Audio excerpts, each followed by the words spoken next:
ফেরাউন সঙ্গে সঙ্গে বলে ফেলল, আসিয়া শোনো, আমার বড় বিপদ হয়ে যাবে, আমার রাষ্ট্র তছনছ হয়ে যাবে। তুমি হলে মিসেস ফেরাউন, ফার্স্ট লেডি অফ ইজিপ্ট। ইজিপ্টের তুমি হলে ফার্স্ট লেডি, আমার পরে তোমার দাম সেকেন্ড নাগরিক তুমি এই দেশে। তুমি যদি আমার পথ ছেড়ে যদি অন্য কোনো পথে যাও, বড় বিপদে পড়ে যাব আমি। আমি জানি মুসা সত্য, মুসা রব সত্য, আখিরাত সত্য, কিন্তু আসিয়া করব কি? তুমিও যা ভাবতেছ আমিও তাই ভাবতেছি।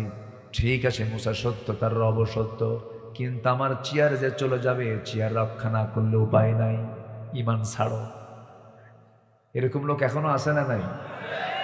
10 টাকার কাছে ইমান বিক্রি করে, আছে না? আসিয়া আলাইহিস সালাতু ওয়াস সালাম বলে ফেললেন, আমার স্বামী, আপনি আমাকে দিয়ে কি করতে চান জানি না, তবে আমি আপনাকে মহব্বত করি। সেই সময়ের শরীয়তে এটা জায়েজ ছিল, এমন বিয়েটা জায়েজ ছিল। নূহ আলাইহিস সালাতু ওয়াস সালামের বউটা ছিল কাফেরা, লূত আলাইহিস সালাতু ওয়াস সালামের স্ত্রী ছিল কাফেরা। সেই সময়ের শরীয়ত এটাকে অ্যালাউ করেছে, কিন্তু এখনকার শরীয়ত মুশরিকা কোনো নারীকে বিয়ে করলে বিয়ে হবে না, জায়েজই হবে না। সেই সময় এটা জায়েজ ছিল। আসিয়া আলাইহিস সালাতু ওয়াস সালাম শেষ পর্যন্ত বলে ফেললেন, স্বামী আমার, আপনি আমাকে কি বলতে চান জানি না, তবে আমার মুখ থেকে চূড়ান্ত কথা শুনে নেন। আমার প্রতি অত্যাচারের মাত্রা যত তীব্র থেকে তীব্রতর হবে, আমার ঈমান তত মজবুত থেকে মজবুত হয়ে যাবে।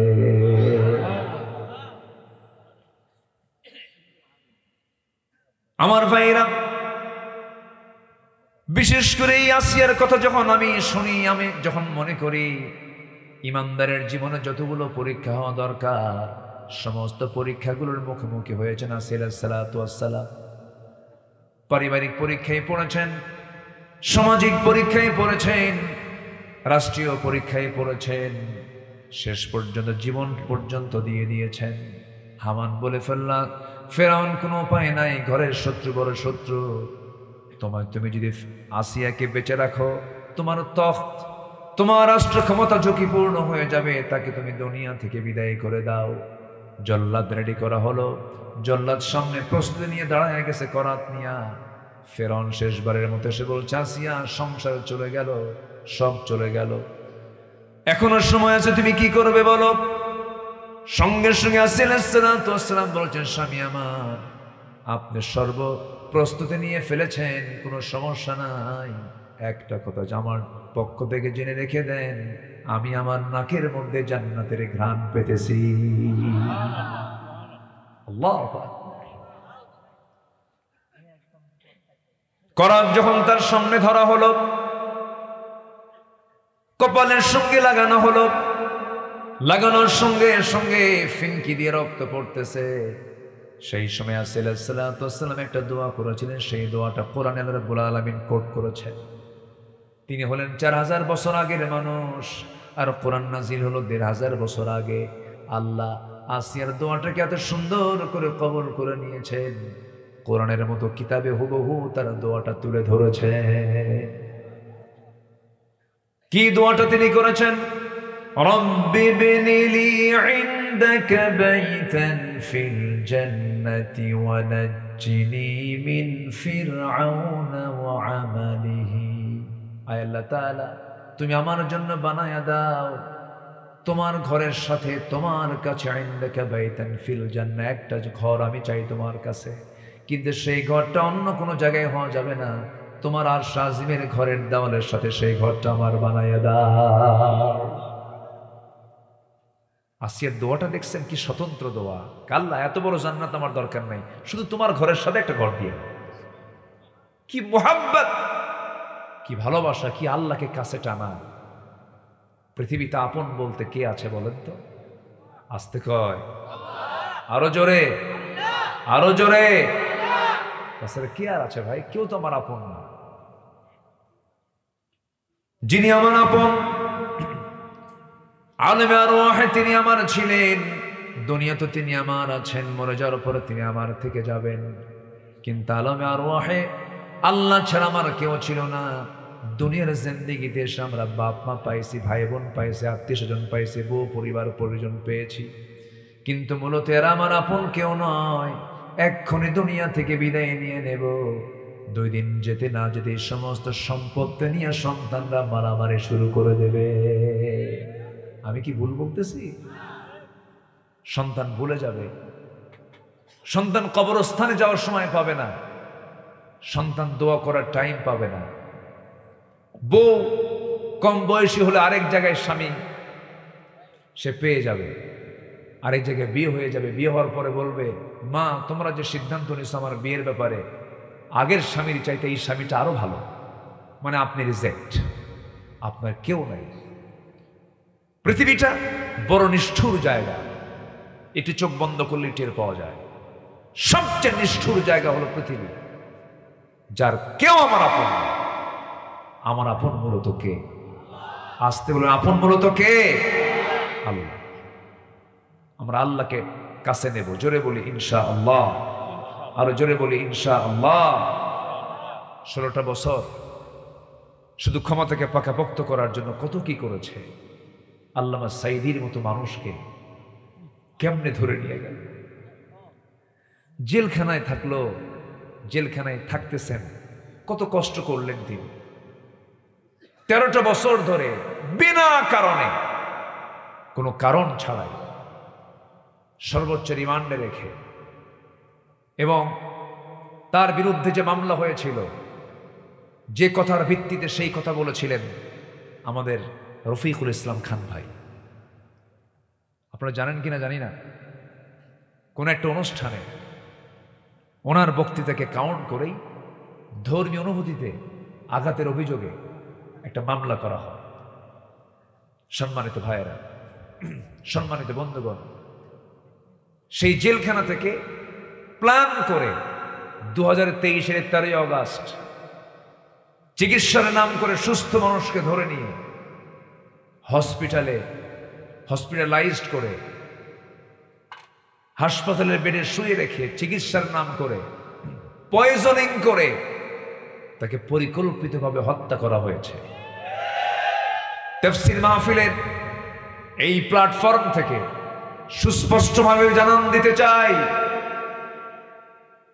যে অপশক্তি আল্লামা সাঈদীকে হত্যা করেছে তাদের প্রত্যেকের দৃষ্টান্তমূলক বাংলার জমিনে শাস্তি দাবি করছি। রাজি আছেন কারা কারা? হাত উঁচু করে দেখান মুসলমান।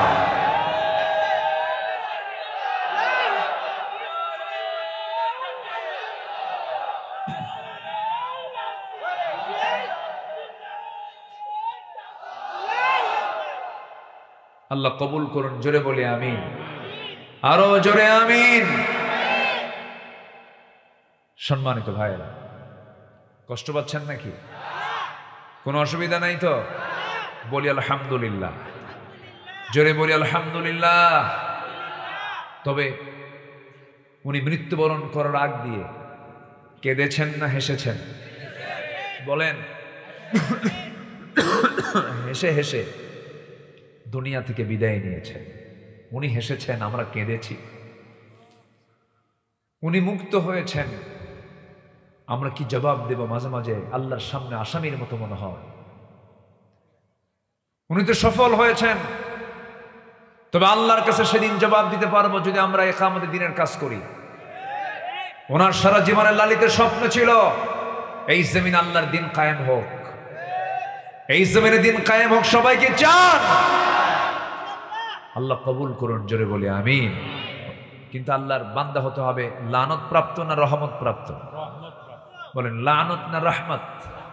রহমত প্রাপ্ত বান্দা আমরা হব। তাহলে 1 নম্বর আমরা শিখে নিলাম, জমিনে যারা বিপর্যয় সৃষ্টি করবে আল্লাহ তাদের উপরে লানত দেবেন, যেমন করে সালমান এফ রহমানের উপরে পড়ছে। ঠিক কিনা? বাঁচার জন্য দাড়ি কাটছিল। কিসের জন্য?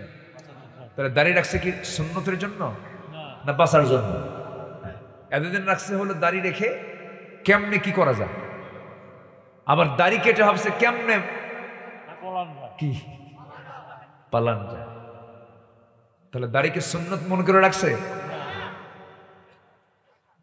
চিন্তা করেন, হাজার হাজার কোটি টাকার মালিক পারল না, ধরে ফেললো শেষ পর্যন্ত।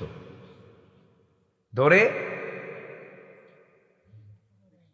যখন কোস্টগার্ড ধরতে গেছে তাকে চেনে নাই, দাড়ি কাটছে, যে মাথা চুলও কালো বানাইছে, ড্রেস সম্পূর্ণ চেঞ্জ, পাঞ্জাবি গেঞ্জি, পাজামা লুঙ্গি, মাথার টুপি সাদা, কি বলে মাথার চুল সাদা কালো, মোছ নাই, দাড়ি নাই, চেনার উপায়ও নাই। বন্ধুকে ধরতে গেছে, আইনমন্ত্রী যখন ধরা খাইছে, আইনমন্ত্রীকে আমার একা নিয়ে যাও কেন? আমি তো একা আসি না, আমি তো জামাতের সাথে আসছি। ওই যে কে ওটা, ভালো করে দেখো, ওটাই দরবেশ। বোঝেন নাই? এখান থেকে একটা শিক্ষা আছে, শিক্ষাটা হলো জালিম জালিমকেও ছাড়ে না, জালেম কিন্তু ইমানদার ইমানদারকে রক্ষা করার জন্য জীবন পর্যন্ত দিয়ে দেয়। কথা ক্লিয়ার? কথা ক্লিয়ার? নাম্বার 2 হলো আত্মীয়তার বন্ধন কখনো ছিন্ন করায় নাই। আছে? সন্তান বড় হয়ে গেছে, বাপকে ভাত দেয় না, মার কোনো খবর রাখে না, মাকে একটা ফোন করার জরুরত মনে করে না। একটা প্রশ্ন করবো আমার ভাইরা, মনোযোগ দিয়ে উত্তরটা দিবেন। সবাই বলুন তো, মা বড় না বউ বড়? মাহফিলে মা বড়, বাড়িতে বউ বড়? জি না? না, চাপা মারাই যায়। আমি জায়গা মতো দিলাম, কিন্তু বাস্তব বাপ মা যে কত বড় হৃদয়ের মানুষ, তারা প্রকাশ করে না, তারা বলে না। এই পৃথিবীতে বাপ মা ছাড়া মানুষের কোনো দোষ আড়াল করার মানুষ পৃথিবীতে আর দ্বিতীয়টা নাই। কত কষ্ট নিয়ে বুকের মধ্যে জমা রাখে, এরপরে বলে আমার সন্তানটা খুব ভালো। ঠিক আছে না? এটাই হলো মা বাবা। কিন্তু আমার ভাইয়েরা, আমি আবার এটাও বলবো না বইয়ের দাম নাই, বইয়ের দাম অবশ্যই আছে। বউকে কখনো মার সামনে ছোট করবেন না, আবার মার সামনে বউকে ছোট করবেন না, আবার বউয়ের সামনে মাকে খাটো করবেন না। দুজনকে আল্লাহ রাব্বুল আলামিন 2 প্রকার মর্যাদা দিয়েছেন। আপনার বউ আপনার কাছে আপনার বউ হতে পারে, কিন্তু আপনার সন্তানগুলোর সেই মহিলাটাকে মা। আপনার সন্তানের তো মা আছে, তারও মর্যাদা আছে, তার সম্মান আছে, তার ইজ্জত আছে। কিন্তু একটা কথা বলে রাখি, সেটা হলো বউ পাল্টানো যায়, কিন্তু মা কিন্তু পাল্টানো যায় না। বউকে পাল্টাবেন নাকি? এত জোরে জি কইলে রাগ করতেছেন মনে হয়, একটু মজা করে কথা বলতেছে, রাগ করতেছেন না তো? আমার ভাইয়েরা, মার কাছে মা, সন্তানের কাছে সন্তান, বউয়ের কাছে বউ, সবার মর্যাদা সবার কাছে আছে, কিন্তু মাটা হলো এক্সট্রা, বাবা হলেন এক্সট্রা, স্বতন্ত্র। আল্লাহ রাব্বুল আলামিন তাদেরকে স্পেশালিটি একটা দিয়েছেন। এই পৃথিবীতে আল্লাহর পরে হলো মা বাবার স্থান। মা বাপকে যে খুশি করতে পারবে, আর শাজিম সব খুশি হয়ে যাবে। মা বাপ দারুণ সম্পদ। যাদের বাড়িতে বাপ মা আছে, ভরা রহমত তাদের মধ্যে আছে। যার বাড়িতে মা বাপ নাই, তাদের কাছে কোনো রহমত নাই। বড় বরকতের জায়গা এটা। যে কোনো কাজ করার আগে আপনি বাপ মার কাছ থেকে দোয়া নিবেন, আল্লাহ রাব্বুল আলামিন সেই কাজের মধ্যে 100% বারাকা দান করবেন। জোরে বলি সুবহানাল্লাহ। 3টা দোয়া মিস হয় না। কয়টা দোয়া বলেন? 3 ব্যক্তির দোয়া মিস হয় না। নাম্বার 1 হলো দাওয়াতুল মাজলুম, যারা মাজলুম তাদের দোয়া মিস হয় না। আরেকটা হচ্ছে দাওয়াতুল মুসাফির, মুসাফিরের দোয়া কখনো মিস হয় না।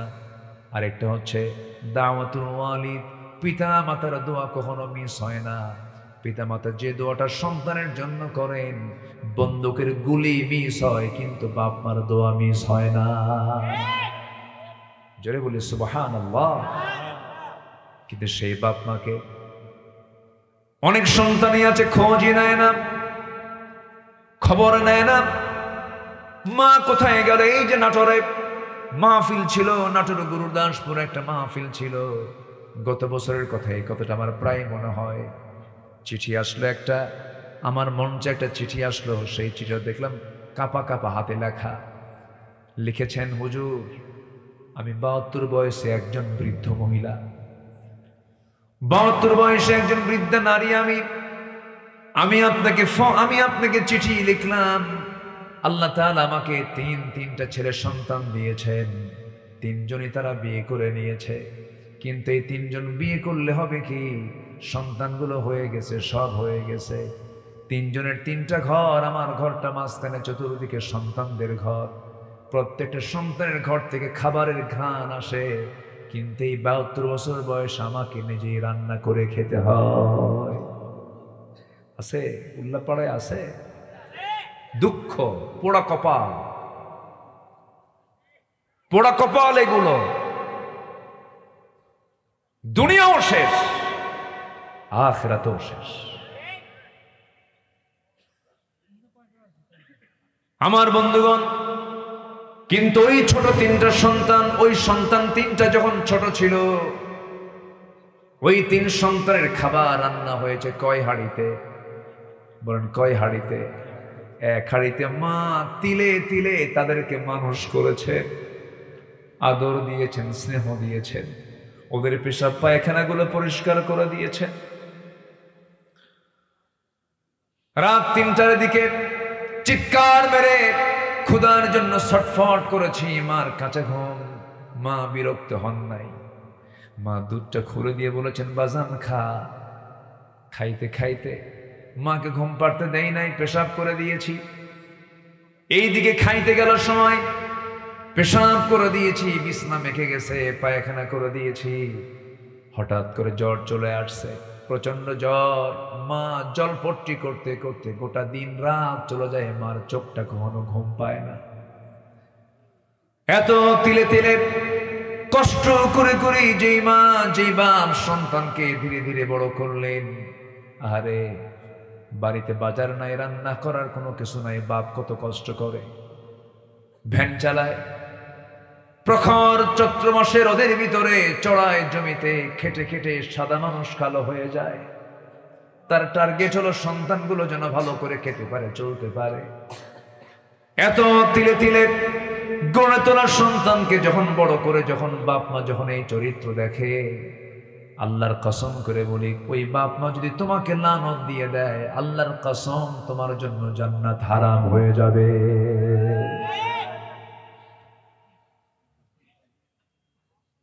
ওই 72 বয়সী বৃদ্ধা নারী কি আফসোস করে আমাকে চিঠিটা দিলেন।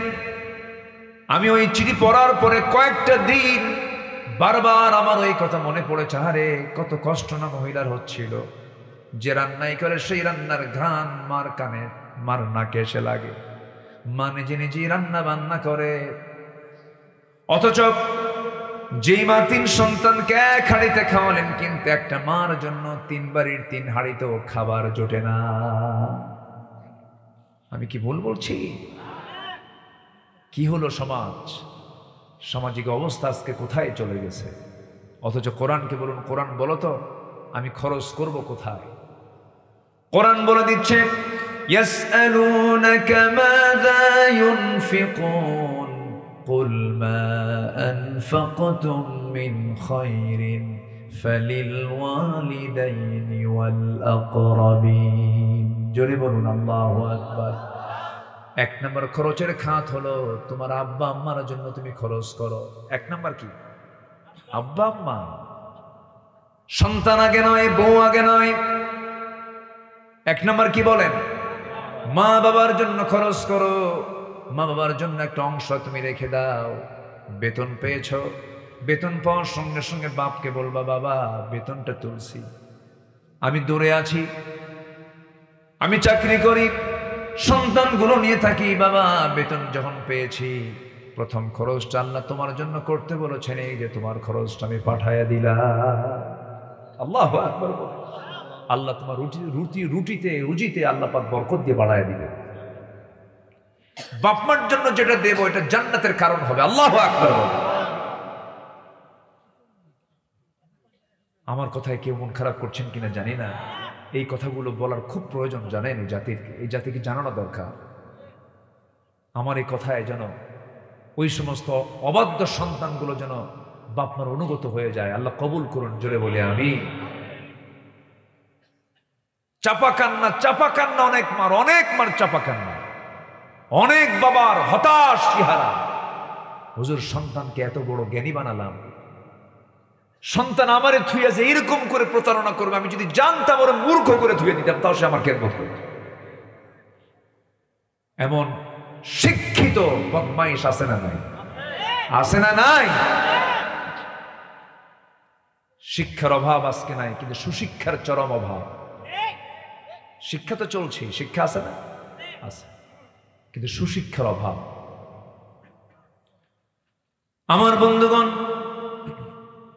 বাপমা বড় দৌলত। যার ঘরে বাপমা আছে তার ঘরে রহমত আছে। যদি কোনো কিছু দোয়া কবুল করা নিতে চান, আব্বা আম্মার কাছে গিয়ে বলবেন। যদি কোনো ভুল করে থাকেন, মা দুটো পা ধরে মাফ চেয়ে নিবেন। যদি কোনো ভুল হয়ে থাকে, বাবার পাটা ধরবেন। এখানে ছোট হয় নাকি কেউ বলেন তো? আস্তে কয়, ছোট হয় কেউ? ছোট হয় না। আপনার সন্তানের সামনে আপনি আচরণগুলো করবেন।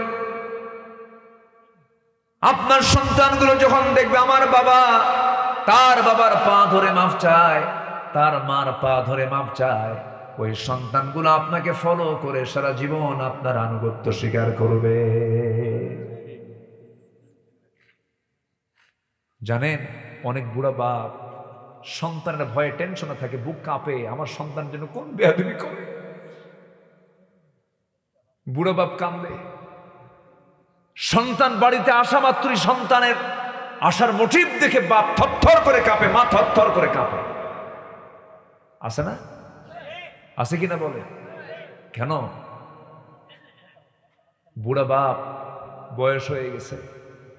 ছোটবেলায় আমরা যখন কোনো সদাই দেখেছি, সদাই বলে না এলাকায়, কোনো সদাই দেখলে, আইসক্রিম দেখলে, কোনো কিছু দেখলে আমরা বলতাম, জাম্বু আমি এটা খাবো। এই যে জিদ ধরছি, জিদ ধরে ধরে শেষ পর্যন্ত কাবু কইরা নিছি, বাপ দিয়ে ছাড়ছে। ওই আচরণটাই ঠিক যখন বাপ বুড়া হয়ে যায়, ওই রকমই করে। আল্লাহ এই জন্য বলছেন, ইনদাকাল কিবার আহাদুহুমা আও কিলাহুমা ফালা তাকুল লাহুমা উফ। আল্লাহ জানেন যে বান্দা এরকম ধরনের আচরণ করতে পারে। আল্লাহ বলছেন, খবরদার, তোর বাপ তোর মা যখন বুড়া অবস্থায়, যখন তোর কাছে কোনো কিছু আবদার করবে, বিরক্ত করবে, তোকে জ্বালাবে, তোকে বারবার একটা কথা বারবার বলবে, শিশুর মতো করবে, খবরদার উহ শব্দ করবে। আল্লাহু আকবার। ওয়ালা তানহারহুমা, ধমকাবি না। আল্লাহ জানেন যে এগুলো চিত্র আসতে পারে। ও কুল্লাহুমা কাওলান কারীমা, তাদের সঙ্গে কথা বলবা সম্মান। কারীম মানে সম্মান, কাওলান কারীমা সম্মানজনক কথা।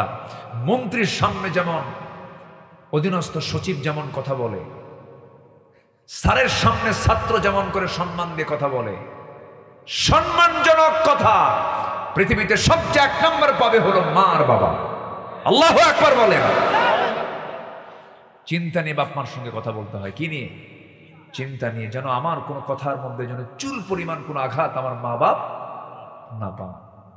আপনি এমন আচরণ করবেন, আপনার সন্তান আপনাকে এমন আচরণ উপহার দেবে। বলি আলহামদুলিল্লাহ। এই কথাগুলো জাতিকে দেওয়া দরকার। জানেন, ধানমন্ডি, বাড়িধারা, ডিওএইচএস, এই সমস্ত হাই সোসাইটি এলিয়েট শ্রেণী, আমরা মনে করি তারা সুখী। না, সুখী না তারা। আমি ডিএটি প্রজেক্টে জুমার খুতবা দেই। অনেক বুড়ো মুরব্বী আছে, বয়স্ক, অবসরপ্রাপ্ত ফার্স্ট ক্লাস গেজেট কর্মকর্তা, এসে বলে, হুজুর সন্তানগুলোকে শিক্ষিত করলাম, কিন্তু মানুষ বানাতে পারিনি। গাজীপুরে কিছু বৃদ্ধাশ্রম তৈরি হয়েছে, সেই জায়গায় আমি একদিন ঢুকলাম, ঢুকে দেখি শিক্ষিত কিছু বুড়া মানুষ, বুড়ি মানুষ এখানে বসা। বললাম, ছেলেগুলো কি করে? কে বাবা, ছেলেগুলো ডাক্তার, ইঞ্জিনিয়ার, জজ, সচিব, এগুলো সব কিছু এটসেট্রা বলে ফেলে। বললাম, আপনাকে এই যে থুয়ে গেছে কেন? বাবা খুব ব্যস্ত, ওরা আমাদের খেদমত করার সময় পায় না, মাসে মাসে টাকা দেয় আর এখানে থুয়ে গেছে, এরাই খেদমত করে। বুড়ো বয়সে বাপমার টাকা দরকার না খেদমত দরকার? বলেন বলেন, কি দরকার? খেদমত করা কি? আসতে কয়, খেদমত করা কি? বুড়ো বয়সে বাপ মাকে সন্তানের পক্ষ থেকে খেদমত করা ফরজ। বলেন কি বলেন? ফরজ। অথচ এই জাতীয় শিক্ষা সন্তানগুলো পায় নাই কেন? আমার দেশের প্রচলিত শিক্ষা ব্যবস্থা এগুলো নাই। ইউরোপে পাঠায়, আমেরিকায় পাঠায়, ওই দেশে বুড়া মানুষের কোনো দাম নাই, সবগুলোকে বৃদ্ধাশ্রমে রেখে আসে। কারণ ওই দেশে কার বাপ কোনটা তাও জানে না কেউ। এই কালচার ওই দেশে থাকতে পারে, আমার দেশে থাকতে দেওয়া যাবে না। আমার দেশের বাপ মাকে মানাবে সন্তানের কাছে, ঠিক কিনা বলেন? আমার বন্ধুগণ, যদি উল্টা করে ফেলি, বাপ মার সঙ্গে যদি খারাপ আচরণ করে ফেলি, রহমত পাবো না লানত পাবো? বলেন কার লানত পাবো? আল্লাহর লানত চলে আসবে আমার আপনার জীবনে। বোনের সঙ্গে সম্পর্ক রাখে না, বোন সম্পত্তি নিয়ে যাবে।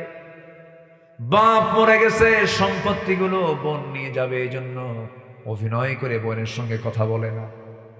এক যুগ চলে গেছে, ধান, এই 12 বছরের ধানগুলো বোনের সম্পত্তির উপরে ধানগুলো লাগায়া লাগায়া ধানগুলো গোলা ভরা করে, কিন্তু বোনকে দাওয়াত দেয় না, বোনকে সম্পত্তি বুঝে দেয় না। আবার কিছু চালাক ভাই আছে, বোনদেরকে মাঝে মাঝে দাওয়াত দিয়া নাটোরের কাঁচাগোল্লা, বগুড়ার দই, যশোরের খই, টাঙ্গাইলের চমচম, কুমিল্লার রসমালাই সবগুলো নিয়ে একসঙ্গে খাওয়ায় দিয়া পাম্পট্টি দিয়া বাম পাশে বোনকে বসায় রেখে বলে, বোন রাগ করো না, কি অংশ নিলে কিন্তু ধ্বংস হয়। দেখছেন কত বড় বাটপার? আছে না নাই? আছে না নাই? অংশ নিলে ধ্বংস হয়। এই যে পিছন থেকে বলতেছে, ঠিক আছে, কি বোনকে দিবেন না? বোনকে দিবেন না? আপনার অংশ দিবেন না? দিয়ে দিবেন না?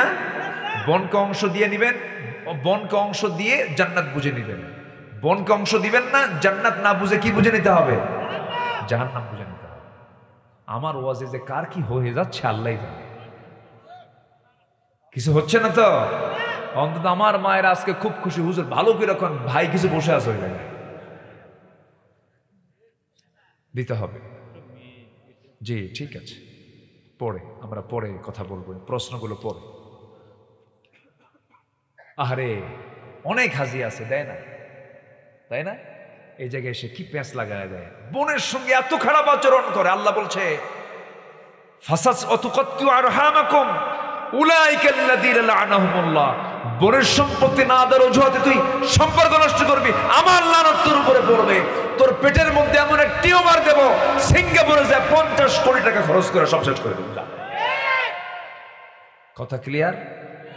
কথা ক্লিয়ার? সম্পত্তি তোর কাছে থাকবে না, সম্পত্তি আরেকজনের কাছে চলে যাবে। তোর পেটের মধ্যে কি তুলে দেব? বলেন কি? টিউমার। কি ক্ষতি করে দিচ্ছি মনে হয় আপনাদের নাকি? এগুলো দরকার। কিন্তু আপনার বোনটা সম্পত্তি যদি পেয়ে যায়, আপনার ভাগ্নের কাছে চলে গেল, ভাগ্নির কাছে চলে গেল সম্পত্তি, এটাও তো আপনার সন্তান। আপনি এমন আচরণ করেন কেন? রূঢ় আচরণ করেন কেন? শুধু একা ভালো থাকা দরকার না, সবাইকে নিয়ে ভালো থাকা দরকার। একা থেকে কি সুখী হওয়া যায় নাকি? একা থেকে সুখী হওয়া যায় না। আমি আমাকে নিয়ে সুখী থাকতে পারবো না, আমার ভাইকে নিতে হবে, আমার প্রতিবেশীকে নিতে হবে, আমার সমাজকে নিতে হবে, আমার দেশকে নিতে হবে। সবাই কিনে যদি কেউ সুখী হতে চায়, সে হলো প্রকৃত সুখী। আর যে একা সুখী হতে চায়, তার চাইতে অসুখী মানুষ পৃথিবীতে আর নাই।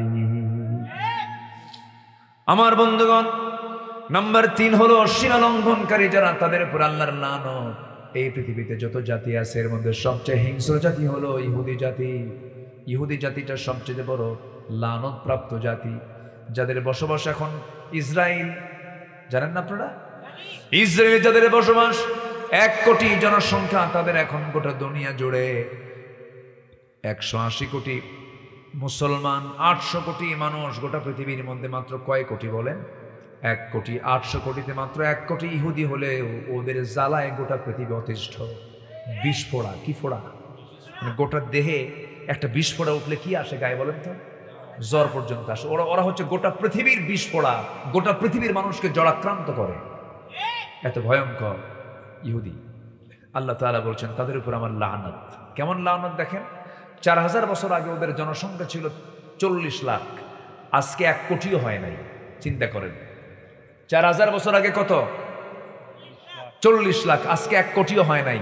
মানে কুকুর তার বাচ্চা একসঙ্গে প্রসব করে 8-10টা কইরা, কিন্তু একটাও বাঁচে না। আর বছরে গাভী বাচ্চা দেয় কয়টা? একটা।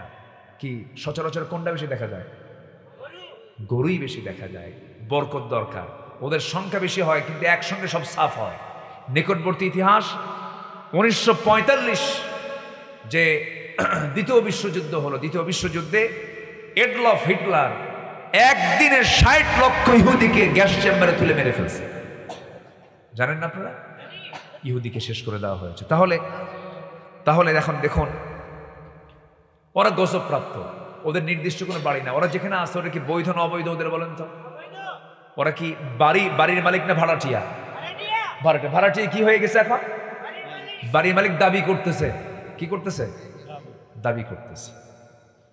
এই সীমা লঙ্ঘনকারী জাতি, যারা এই সীমা লঙ্ঘন করবে তাদের অবস্থা ইহুদির মতো হয়ে যাবে। দেখেন বিগত 16 বছর কত দাপট তারা দেখালো, আজকে তারা কোথায়? মাত্র 45 মিনিট টাইম দিয়েছে, সোজা গিয়ে মামু বাড়ি দিল্লি বসে আছে। ঠিক কিনা? সীমা কি ঠিক ছিল না লঙ্ঘন করেছিল? 16 বছর জেলখানায় ছিল। সাধারণ লোক বেশি না আলেম ওলামা বেশি? আমারও নিয়ে গেছি। 2018 সালে মামলা হয়েছে, 2014 সালে মামলা তো আসি, 2000 সাল থেকে মামলা। প্রথম এই সরকার যখন প্রথম ক্ষমতায় আসে 2000 সালে, সেই সময় মামলা শুরু হয়েছে। সেকেন্ড গভর্নমেন্ট যখন এরা আসলো মামলা হলো। 2018 সালে আমাকে ধরে নিয়ে মামলা দিয়া জেলখানায় ঢুকায় দিল। হুজুর আপনি রাষ্ট্রদ্রোহী। কি দ্রোহী? রাষ্ট্রদ্রোহী। কি করছি আমি? আপনি নাশকতা করেছেন, মানুষকে বিভ্রান্ত করেছেন, উজ্জীবিত করেছেন। এই ওই দিস এন্ড দ্যাট কইয়া আমারে ঢুকায় দিল। জেলখানায় ঢুকলাম। জেলখানায় ঢুকি সামনে দেখি 85 বছরের এক বুড়া মানুষ আমার দেখে লম্বা একখানে সালাম দিয়ে কয়, হুজুর আপনি জেলখানায় আসলেন, খুব খুশি হয়েছে হুজুর। বললাম যে জেলখানায় ঢুকলে মানুষ খুশি হয়। তো খুশি হলেন কেন চাচা বলেন তো? মনে যে খুশি হয়েছে এই জন্য ওয়াজ শুনি দূর থেকে, কাছ থেকে মুসাফাটাও করতে পারি না, এত জনগণের চাপ। আর আপনি এখন আমার কাছে আসছেন, বেজার না হয় কি খুশি হব না? অবশ্যই খুশি হব। বেজার কেন হবো? খুশি হয়েছে। থাকলাম ভিতরে। বললাম চাচাকে, চাচা আপনার মামলা কি? আমার মামলা হলো বিস্ফোরক মামলা। তো আপনি কোথায় বোমা মারলেন? কে বাবা বোমা কি? আমার হাতের কি সে শক্তি আছে? 85 বছরের একটা বুড়া মানুষের নামে মামলা দিয়েছে হলো বিস্ফোরক মামলা। উনি ককটেল মারছে, বোমা মারছে। এ তো শয়তানও বিশ্বাস করবে। এই হলো 16 বছরের মামলার চিত্র। এমন মামলা যে মামলা কেউ জানে না, গায়েবী মামলা। কি মামলা বলেন তো? চিন্তা করুন, এই তো মামলা। নির্বাচন তো হয়েছে মাশাআল্লাহ, মরা মানুষও ভোট দিয়ে গেছে। জানেন আপনারা? নাম্বার 4 হলো যারা আল্লাহর সত্য বাণীকে যারা গোপন করবে, যেটা দিয়ে আমি তেলাওয়াত দিয়ে শুরু করেছি, আল্লাহর লানত তাদের উপরে পড়বে। ইন্নাল্লাযীনা ইয়াকতুমুনা মা আনজালনা মিনাল বায়িনাতি ওয়াল হুদা মিন বা'দি মা বায়্যানাহু লিন-নাসি ফিল কিতাব উলাইকা ইয়ালআনুহুমুল্লাহ ওয়া ইয়ালআনুহুমুল লাঈনুন। জোরে বলুন আল্লাহু আকবার। আমার আয়াতকে যারা গোপন করবে, এই আয়াতকে যারা সুস্পষ্টভাবে বলবে না, যারা এই আয়াতকে সমাজে যারা বাস্তবায়ন করবে না, আল্লাহর এই আয়াতের মধ্যে লেখা আছে চোর চুরি করলে হাত কাটো, জেনা করলে পরে পাথর মারো, সুদ হারাম, ব্যবসা হালাল। এই সমস্ত বিষয়গুলো শুধু কাগজের পাতায় রাখা দরকার না দেশে চালু করা দরকার? বলেন। দেশের যারা চালু করতে চায় না তারা আয়াতকে প্রকাশ করলো না গোপন করলো? গোপন করে দিলে এমন লোক বাংলার জমিনে নাই, আছে না নাই? আল্লাহর লানত তাদের উপরে। কিন্তু এই আয়াতগুলো কি সমাজে প্রতিষ্ঠার জন্য যুগে যুগে সাহাবায়ে কেরাম জীবন তাজা প্রাণগুলো ঢেলে দিয়েছেন। আহারে, দিন কায়েমের জন্য কি পরিমাণ জজবা তাদের মধ্যে কাজ করেছে। বাপকে পর্যন্ত মারতে দ্বিধা করেন নাই জিহাদের ময়দানে। বাবা দিনের দুশ্মন হয়ে বদর প্রান্তরে এসেছে, সন্তানটা নবীর পক্ষ হয়ে বদরের প্রান্তরে গেছেন, যুদ্ধ শুরু হয়ে গেছে। বাপকে চোখের সামনে দেখে ওবায়দা করলেন কি তরবারে গুটায় নিলেন। তরবারে গুটায় নিয়া ভাবলেন আব্বাকে আমি কেমন করে আঘাত করি, না আঘাত করব না। পরক্ষণেই তার মনে হলো আমার জন্মদানকারী পিতা হতে পারে, কিন্তু সে তো আমার নবীর দুশ্মন, আল্লাহর দুশ্মন, আল্লাহর কালাম কোরআনের দুশ্মন। এই চিন্তা মাথায় নিয়ে তরবারি আবার উল্টা ইউটার্ন হয়ে তরবারি কোষমুক্ত করে বাবার গর্দান বরাবর এমন জোরে হাঁকায়া দিলেন, মস্তক ছিটকে পড়ে গেল। মনে মনে ভাবলেন শিরকের প্রতীককে আমি দুনিয়া থেকে বিদায় করে দিলাম। জোরে বলি আল্লাহু আকবার। কিন্তু এই সাহাবীর মুখে কোনো হাসি নাই। মুসলমানদের বিজয় যখন নিশ্চিত হয়ে গেছে, সেই সময় বলা হলো ওবায়দার কি হয়েছে। রাসূল বললেন ওবায়দার মুখে হাসি নাই কেন হুজুর? ওবায়দার বাপ আজকে যুদ্ধে মারা গেছে। রাসূল বলেন কে মেরেছ? আমার ওবায়দার প্রিয় বাপকে। হুজুর আমরা কেউ মারি না, ওবায়দা নিজেই তার বাপকে দুনিয়া থেকে বিদায় করে দিয়েছে। রাসূল বলেন ওবায়দা রে, আমার বুকের সঙ্গে আমার বুকের কাছে আয় রে, বুকের সঙ্গে আজকে তুমি যে কাজটা করেছো আল্লাহর 8টা জান্নাত তোমার জন্য ওয়াজিব হয়ে গেছে। এই ওবায়দা উহুদের প্রান্তরে যুদ্ধের ময়দানে চলে গেলেন। নবীজি সবচেয়ে বেশি আহত হয়েছেন উহুদ যুদ্ধে, রক্তাক্ত হয়ে পড়েছিলেন। দিন কায়েমের জন্য, দিনকে বিজয়ী করার জন্য আমার নবীজির পবিত্র দেহ থেকে রক্ত ঝরেছে, দাঁত ভেঙেছে, খন্দকে কোমরটা কুঁজো হয়ে গেছে। নবীজি দুনিয়া থেকে বিদায় নিয়েছেন কোমর সোজা নিয়া না বাঁকা নিয়া। রাসূল দুনিয়া থেকে বিদায় নিয়েছেন দাঁতগুলো ঠিক রেখে না ভেঙ্গে। নবীজি কথা বলতেন শেষ জীবনে কথাগুলো আটকে আটকে যেত, অস্পষ্ট হয়ে যেত, দাঁত সামনের 2টা নাই, কোমর কুঁজো হয়ে গিয়েছিল। খন্দকে আমার নবীজির শরীর থেকে কি পরিমাণ রক্ত সারা জীবন ঝরেছে, তার মধ্যে সবচেয়ে বেশি হলো উহুদে। সে উহুদের ময়দানে আমার নবীজি রক্তাক্ত অবস্থায় পড়েছিলেন, সেখান থেকে তাকে তুলে আনা হলো। যখন উঁচু একটা পাহাড়ে শুয়ে রাখা হলো, নবীজির মাথার মধ্যে লোহা ঢুকে আছে, লোহার ফলা ঢুকে আছে, গালের মধ্যে শিরস্থানের লোহা ঢুকে আছে। নবীজির এমন দৃশ্য দেখে ওই পাগলা উবাইদা ইবনুল জাররাহ, নবীর পাগল, আল্লাহর পাগল, রাসূলকে দেখে মাত্রই পাগল হয়ে গেলেন। কপালের লোহা কেমন করে বের করবেন চিন্তা করেন। হাত দিয়ে টান মারেন, নবীজির মুখ থেকে আওয়াজ হয়। কেমন করে টান মারবেন?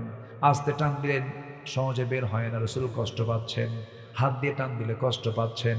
সঙ্গে সঙ্গে ওবায়দা করলেন কি, নিজের দাঁতটা লোহার সঙ্গে লাগায় দিলেন। এত জোরে টান মারলেন, একটানে লোহা বের হয়ে আসলো, কিন্তু ওবায়দার সামনের 2টা দাঁত পড়ে গেল। রাসূল বলছেন ওবায়দা রে, দাঁত তোমার ভেঙে ফেলার কি দরকার ছিল? ওবায়দা বলছেন হুজুর দাঁত কেন, কলিজা ছিঁড়ে দেবো, আমার কষ্ট হবে না। জোরে বলেন সুবহানাল্লাহ, জোরে বলেন সুবহানাল্লাহ।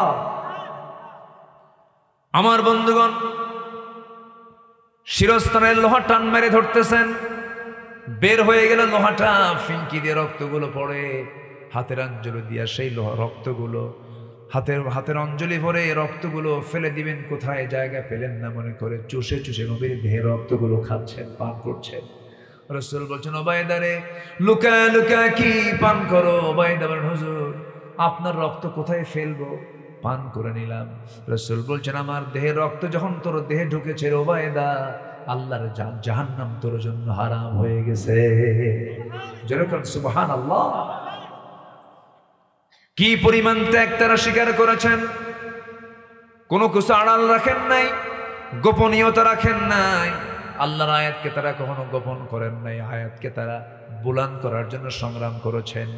নাম্বার 5 হলো বিনা কারণে কোনো মুমিনকে যদি কেউ হত্যা করে, আল্লাহর লানত তার উপরে। যদি কোনো ব্যক্তিকে হত্যা করে ইচ্ছা করে, কার লানত হবে? কার লানত হবে? আল্লাহর লানত হবে। নাম্বার 5 হলো মুনাফিক এবং কাফেরদের উপর আল্লাহর লানত। মুনাফিক হওয়া যাবে না। মুনাফিক মানে যে মিথ্যা কথা বলে, যে ওয়াদা ভঙ্গ করে, যে বাজে কথা বলে, যে আমানতের খেয়ানত করে, এমন লোক বুঝি বাংলার জমিনে নাই? আছে? এগুলো মুনাফিকি করা যাবে না, লানত হবে। নাম্বার 7 হলো কুফরি এবং কাফের অবস্থায় যদি কোনো বান্দার মৃত্যু হয়ে যায় আল্লাহর লানত হয়ে যাবে। নাম্বার 8 হলো আল্লাহ রাসূলের যারা শত্রু তাদের উপর আল্লাহর লানত হবে। নাম্বার 9 হলো অঙ্গীকার যারা ভঙ্গ করবে তাদের উপর আল্লাহর লানত হবে। নাম্বার 10 হতেছে আল্লাহর সম্পর্কে যারা মিথ্যা রচনা করবে তাদের উপর আল্লাহর লানত হবে। কার কথা? আসতে বলবেন না, কার কথা? আল্লাহর কথা। এই সমস্ত লানতের কাছ থেকে আমাদেরকে আল্লাহ তাআলা হেফাজত করুন, জোরে বলি আমিন। নামাজকে সবাই 5 ওয়াক্ত পড়বেন নাকি? একটু কারা কারা একটা হাত তুলে দেখান তো দেখি, জোরে বলি ইয়া আল্লাহ, আরো জোরে ইয়া আল্লাহ। আমাদেরকে 5 ওয়াক্ত সালাত আদায় করার তৌফিক তুমি আল্লাহ দিয়া দাও, জোরে বলি আমিন, আরো জোরে আমিন, আরো জোরে আমিন। সবার বাড়িতে বউ আছে না নাই? বউকে নিজে দেখবেন না সবাইকে দেখাবেন? সবাইকে দেখাবে। এই বউকে নিজে দেখবেন না সবাইকে দেখাবেন? বউ কি সবার না একার? হ্যাঁ, এটা যেন মনে থাকে।